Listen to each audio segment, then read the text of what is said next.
নমস্কার বন্ধুরা, আমাদের এই ছোট্ট পরিবারে আপনাদের সকলকে স্বাগত। আশা করি আপনারা সবাই ভালো আছেন। আজকের রেসিপিটি মা বানিয়েছে, সেটি হলো বাদাম পকোড়া। এটি কাঁচা বাদাম দিয়ে মা সম্পূর্ণ বানিয়েছে ভীষণই সহজ পদ্ধতিতে। অবশ্যই দেখে কমেন্ট করবেন আপনাদের কেমন লাগলো। চলুন দেখে নেওয়া যাক কীভাবে বানালো। এই দেখো, বাটিতে কিছু বাদাম নিয়ে নিয়েছি। এবার এই বাদামটা ভালো করে ধুয়ে জল ঝরিয়ে নেব। বাদাম পকোড়াটায় খুব বেশি উপকরণ লাগে না, খুবই কম উপকরণ, খুবই কম সময়ের মধ্যে বানানো হয়ে যায়। দেখো, আমি এখানে নিয়ে নিয়েছি 2 চামচ বেসন, 2 চামচ চালের গুঁড়ো, লাল লঙ্কার গুঁড়ো, কাশ্মীরি লঙ্কার গুঁড়ো, গরম মশলা। দেখো, আরও কিছু উপকরণ লাগবে। সেগুলো হচ্ছে একটু বিট লবণ, একটু সাদা লবণ, একটু গোলমরিচের গুঁড়ো, 1 চিমটি হলুদ, আর এতে আছে চাট মশলা। এই সমস্ত উপকরণ দিয়েই আমি আজকে বাদামের পকোড়াটা বানাবো। একে একে সব উপকরণগুলো এবার এই বাটির মধ্যে দিয়ে দিচ্ছি।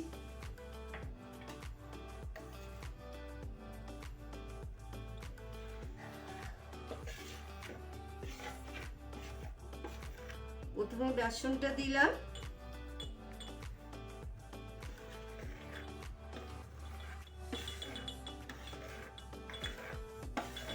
চালের গুঁড়ো,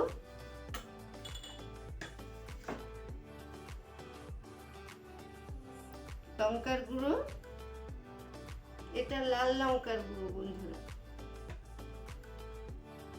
কাশ্মীরি লঙ্কার গুঁড়ো,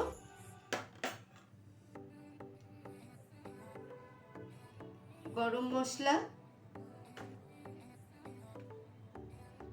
চাট মশলা। প্রথমে এইগুলোকে ভালো করে মিশিয়ে নিয়ে আর অন্যান্য মশলাগুলো দেব। সব উপকরণগুলো ভালোভাবে মিশিয়ে নিয়েছি। এবার এর মধ্যে 1 চিমটি হলুদ, একটু গোলমরিচের গুঁড়ো, একটু সাদা লবণ, আর একটু বিট লবণ দিয়ে আবারও এটাকে ভালো করে মিশিয়ে নেব। বন্ধুরা, এই মশলা কিন্তু খুব ভালো করে প্রথমে মিশিয়ে নেবে, তারপরে বাদামের সঙ্গে মেশাবে, না হলে এক জায়গাতেই মশলাগুলো থেকে যাবে।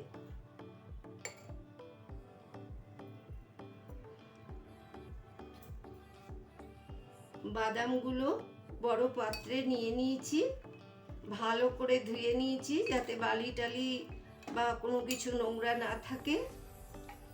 এবার এই মিশ্রণটা এর মধ্যে দিয়ে দেব।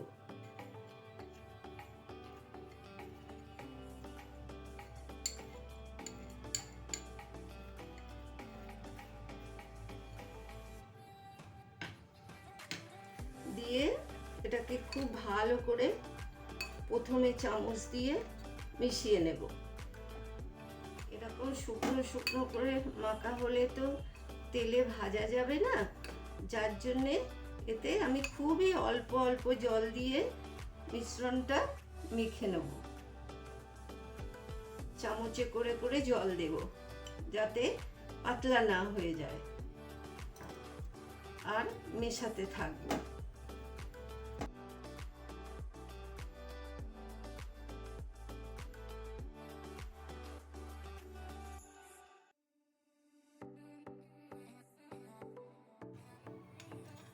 এবার একটু হাত দিয়ে মেখে নিচ্ছি।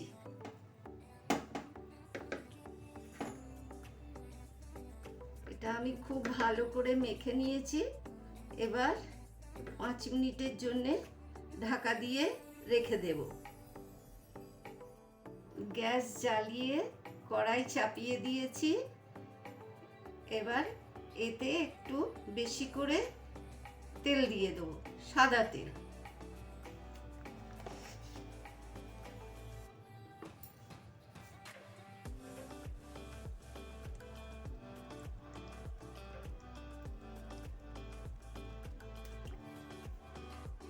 তেলটা হালকা গরম হয়ে গেছে, এবার গ্যাসটা কমিয়ে দেব, দিয়ে আর এখানে আমার বাদামও 5 মিনিটের জন্য সেট করতে রেখে দিয়েছিলাম, সেট হয়ে গেছে।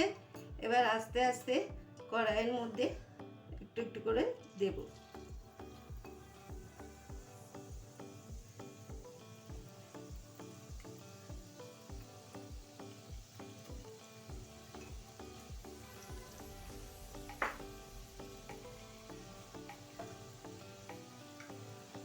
বন্ধুরা, এটা হালকা আঁচেই ভাজতে হবে, না হলে পুড়ে যাবে। আর ভেতরে যে বাদামটা আছে ওটা ভালো করে ভাজা হবে না, ওপরটা পুড়ে উঠবে। দেখো বন্ধুরা কেমন সুন্দর ভাজা হচ্ছে, আর আস্তে আস্তে ভেতরটাও সেদ্ধ হয়ে যাচ্ছে।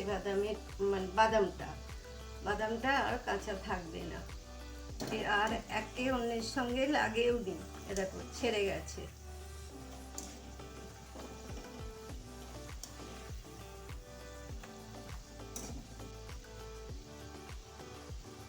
কড়াইয়ের এগুলো হয়ে গেছে, আমি তুলে নিচ্ছি এবার।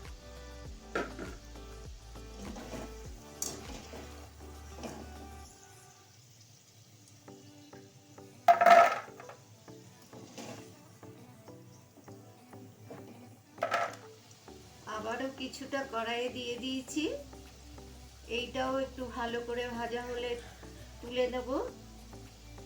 আর একদম পুরো আমার কড়া হয়ে গেলে আবার ফেরত আসছি।